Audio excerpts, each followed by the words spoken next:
Om Swastiastu. Assalamualaikum warahmatullahi wabarakatuh. Shalom Namo Buddhaya, salam kebajikan dan salam sejahtera untuk kita semua. Kami dari SGDB 2 izin untuk mempresentasikan student project dari Block Hematologic System and Disease and Clinical Oncology dengan judul Acute Myeloblastic Leukemia. Baik, terima kasih atas kesempatannya. Sebelumnya perkenalkan, saya Indra Kansastianingrum dengan 3 digit NIM terakhir 104. Di sini saya akan menjelaskan latar belakang dari penulisan student project kami. Acute Myeloblastic Leukemia atau AML adalah kanker darah yang berasal dari sel mieloid dan disebabkan oleh mutasi genetik yang dapat mengganggu produksi sel darah normal sehingga menurunkan fungsi tubuh. Meskipun jarang terjadi, AML ini adalah salah satu jenis leukemia yang paling umum terjadi pada orang dewasa dan terapinya ini membutuhkan penanganan yang intensif. Kemajuan penelitian genetik terbaru telah mendorong pengembangan terapi untuk personalisasi yang lebih efektif, sehingga dapat memberikan harapan untuk meningkatkan kualitas hidup dan juga kelangsungan hidup pasien. Baik, mungkin sekian. Selanjutnya akan dilanjutkan oleh rekan saya. Terima kasih.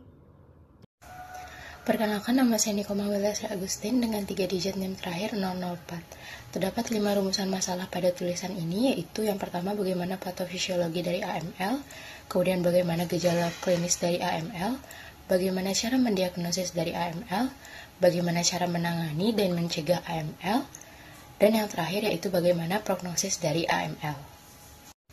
Untuk tujuannya yaitu mengetahui patofisiologi, gejala klinis, cara mendiagnosis, cara menangani, mencegah, serta mengetahui prognosis dari acute myeloblastic leukemia. Sedangkan untuk manfaatnya sendiri terdiri dari manfaat teoritis yaitu untuk menambah pengetahuan dan juga pemahaman mengenai patofisiologi, gejala klinis, cara diagnosis, penanganan, pencegahan, serta prognosis daripada AML. Yang kedua, manfaat praktisnya yaitu untuk menambah wawasan penulis, meningkatkan kepekaan institusi serta masyarakat mengenai kasus AML secara umum. Perkenalkan, nama saya Putu Diahudia Sri Parwata dengan 3 digit NIM terakhir 184. Di sini saya akan menjelaskan mengenai AML. AML atau Acute Myeloblastic Leukemia adalah suatu kanker darah yang ditandai dengan adanya proliferasi sel-sel mieloid imatur di sumsum tulang yang mengganggu produksi sel-sel darah yang sehat yang disertai dengan adanya infeksi, anemia, ataupun perdarahan. Kemudian proliferasi ini akan menyebabkan erythropoiesis dan megakaryopoiesis yang tidak efisien, yang secara klinis terlihat sebagai kegagalan sumsum tulang yang berlangsung lebih cepat dibandingkan dengan leukemia kronis yang memiliki pengembangan lebih lambat. Baik, perkenalkan, nama saya Hedra Purantara dengan NIM 160. Di sini saya akan menjelaskan mengenai epidemiologi AML. Jadi insiden dari acute myeloblastic leukemia adalah 4,3 per 100.000 populasi, dan AML ini lebih prevalen pada laki-laki dengan rasio antara laki-laki dan perempuan adalah 5:3. Selain itu, median umur penderita AML saat terdiagnosis adalah 68, dengan prevalensi tertinggi pada orang dengan ras Kaukasia. Perkenalkan, nama saya Ayu Setia Devi Depla dengan 3 digit NIM terakhir 108. Di sini saya akan menjelaskan etiologi dan faktor risiko dari AML. Etiologi pasti dari acute myeloblastic leukemia masih belum diketahui secara pasti. Beberapa ahli menghubungkan AML dengan faktor risiko seperti genetik dan lingkungan, seperti paparan radiasi, asap rokok, dan juga benzena. Beberapa penelitian menunjukkan bahwa pewarnaan rambut, konsumsi alkohol, dan merokok selama kehamilan dapat meningkatkan risiko leukemia pada anak. Melalui meta-analisis didapatkan bahwa riwayat keluarga dengan tumor, HBV, HIV, dan paparan lingkungan berkaitan erat dengan timbulnya AML dan merupakan faktor risiko untuk penyakit ini. Di samping faktor-faktor tersebut, terdapat beberapa kondisi pre-existing yang dapat meningkatkan risiko berkembangnya AML seperti sindrom mielodisplastik, neoplasma mieloproliferatif, AML sekunder, dan AML terkait terapi atau terapi related AML. Baik, sebelumnya perkenalkan, nama saya Sri Malima Dalasti dengan NIM 209. Saat ini saya akan menjelaskan patofisiologis dari acute myeloid leukemia atau AML. Ini tuh bisa berkembang melalui transformasi klonal dari hematopoietic stem cells atau HSC yang mengalami mutasi yang menyebabkan proliferasi sel mieloid yang abnormal dalam sumsum tulang. Pada individu sehat, beberapa mutasi AML ini dapat berakumulasi seiring bertambahnya usia dalam progenitor hematopoietik yang menciptakan kondisi yang disebut clonal hematopoiesis of intermediate potential atau CHIP. Kondisi CHIP ini berpotensi berkembang menjadi AML pada tingkatan 0,5-1% per tahun. Lalu, penelitian genom pada AML juga mengungkapkan pola mutasi yang kompleks dan evaluasi klonal yang memperluas pemahaman tentang risiko dari AML dan juga konsep hipotesis 2 hit.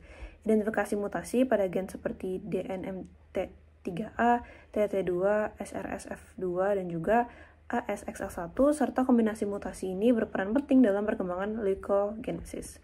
Lingkungan niche stem cells juga memengaruhi perkembangan AML dengan perubahan pada adesi sel, imunosupresi, dan juga sinyal sitokin abnormal yang mendukung proliferasi sel leukemia. Lalu ada lingkungan mikroinflamasi yang turut berperan, terutama pada pasien dengan CHIP dan mutasi TAT2 yang mengalami peningkatan interleukin 8 terkait dengan berbagai penyakit inflamasi seperti aterosklerosis. Sinyal inflamasi intrinsik dalam sel-sel AML diyakini memperkuat kelangsungan hidup sel-sel ini, sehingga penghambatan sinyal inflamasi menjadi area fokus utama dalam penelitian dan juga pengembangan terapi AML terbaru. Mungkin sekian dari saya, dan selanjutnya saya berikan ke rekan saya.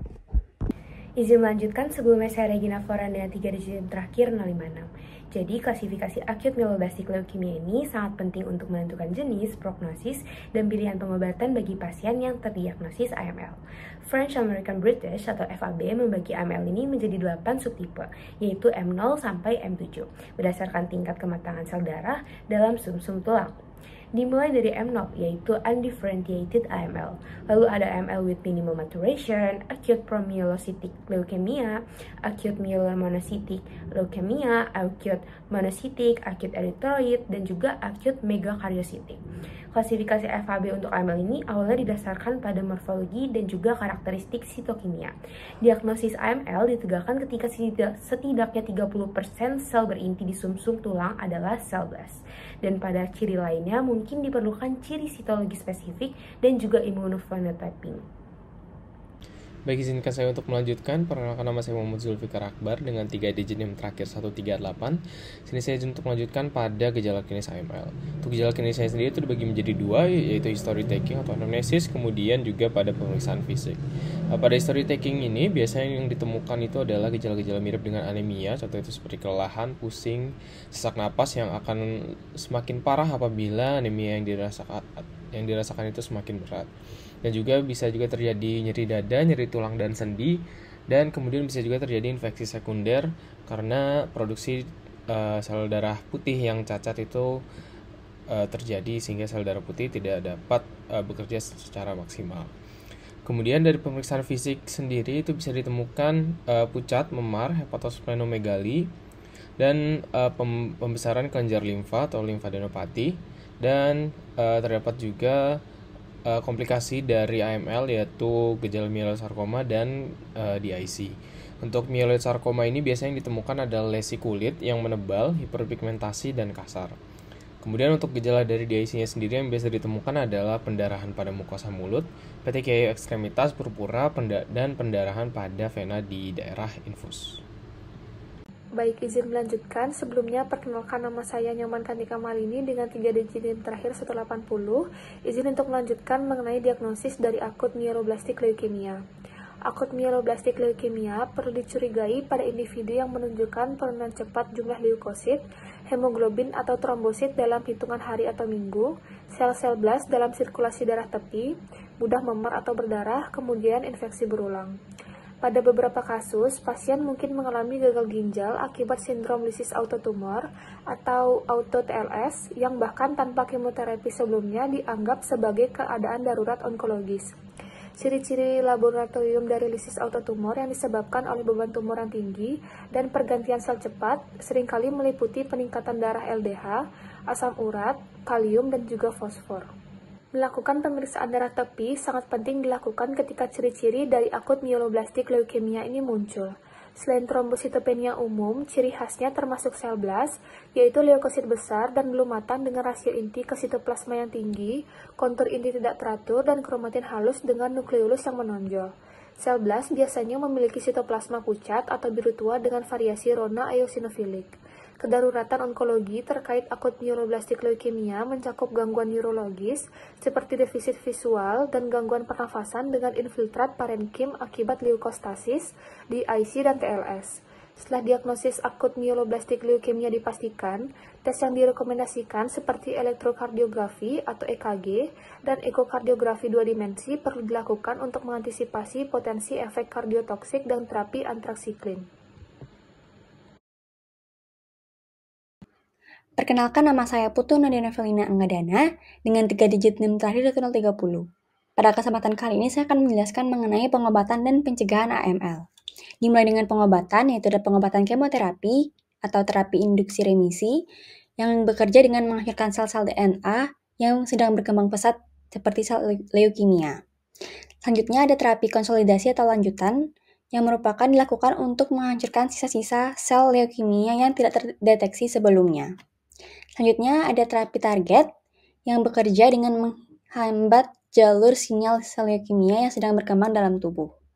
Sedangkan untuk pencegahannya, ada menghindari paparan bahan kimia, menghindari paparan radiasi yang berlebih, deteksi dan screening untuk risiko genetik, dan juga menjaga pola hidup sehat. Sekian yang dapat saya sampaikan, selanjutnya akan dilanjutkan oleh teman saya. Terima kasih. Baik, perkenalkan, nama saya Putu Adrisi Delinda, Chandrakanta Putri Asmara dengan 3 digit NIM terakhir 082. Di sini saya akan membahas terkait prognosis dari akut myeloblastic leukemia, yang dimana ada 2 kategori utama yang dibahas, yaitu prognosis baik dan juga prognosis buruk. Untuk prognosis baik dari AML ini sendiri biasanya terjadi pada pasien yang memiliki kelainan genetik yang menguntungkan, seperti translokasi kromosom T821, inversi 16, yaitu translokasi dari T15-17, yang khas pada leukemia promyelocytic akut atau APL. Subtipe ini sangat responsif terhadap terapi induksi standar dan terapi diferensiasi seperti asam retinoat pada APL. Pasien yang berusia lebih muda, itu ada di bawah 60 tahun, itu juga memiliki prognosis yang lebih baik karena mereka cenderung toleran terhadap kemoterapi intensif dan memiliki risiko komplikasi yang lebih rendah. Respon terhadap terapi induksi awal, terutama jika pasien mencapai remisi lengkap, merupakan tanda positif yang mengurangi risiko kekambuhan. Pasien yang mencapai remisi dengan level minimal residual disease atau MRD yang rendah juga menunjukkan hasil yang lebih baik karena risiko kekambuhan mereka itu lebih kecil. Untuk yang kedua, yaitu prognosis yang buruk pada AML itu sering dikaitkan dengan kelainan genetik kompleks atau mutasi spesifik yang agresif, seperti mutasi TP53, FLT3-ITD atau internal tandem duplication, atau monosomi kromosom 5 dan 7. Pasien yang lebih tua atau di atas 60 tahun itu cenderung memiliki prognosis buruk karena keterbatasan mereka untuk menerima kemoterapi intensif dan lebih banyaknya kondisi komorbiditas yang mempersulit perawatan. Pada pasien ini, seringkali remisi itu sulit dicapai dan jika tercapai, seringkali bersifat sementara karena risiko kekambuhannya yang tinggi. Pasien dengan minimal residual atau MRD yang tinggi setelah terapi induksi juga cenderung mengalami kekambuhan yang lebih cepat dan memiliki prognosis yang lebih buruk. Mungkin sekian dari saya lanjutkan ke teman saya. Baik, perkenalkan saya Igusti Ayu Putri Jenia Endraswari dengan 3 digit NIM akhir 130. Saya izin melanjutkan untuk bagian kesimpulan. Jadi, acute myeloblastic leukemia atau AML adalah kanker darah serius yang ditandai oleh proliferasi abnormal sel mieloid di sumsum tulang yang mengganggu produksi sel darah sehat. Umumnya terjadi pada orang dewasa, terutama usia lanjut dengan faktor risiko seperti paparan radiasi, bahan kimia, dan faktor genetik. Gejala AML meliputi anemia, infeksi, dan pendarahan akibat kegagalan sumsum tulang. Pengobatannya mencakup kemoterapi, terapi konsolidasi, dan terapi target berdasarkan profil genetik pasien. Meskipun ada kemajuan terapi, prognosis AML bervariasi tergantung pada faktor genetik dan respons terhadap pengobatan dengan upaya terus dilakukan untuk pengobatan yang lebih personal dan efektif. Adapun untuk sarannya, yang pertama, deteksi dini AML melalui pemantauan individu berisiko tinggi, seperti mereka yang terpapar radiasi atau bahan kimia berbahaya untuk memulai pengobatan lebih cepat dan meningkatkan hasil terapi. Yang kedua, penelitian tentang mutasi genetik dan mekanisme AML diperlukan guna mengembangkan terapi yang lebih efektif dan minim efek samping. Yang ketiga, edukasi masyarakat mengenai faktor risiko dan pola hidup sehat, termasuk menghindari bahan kimia berbahaya, merokok, serta menjalani pola makan dan olahraga teratur juga penting untuk pencegahan.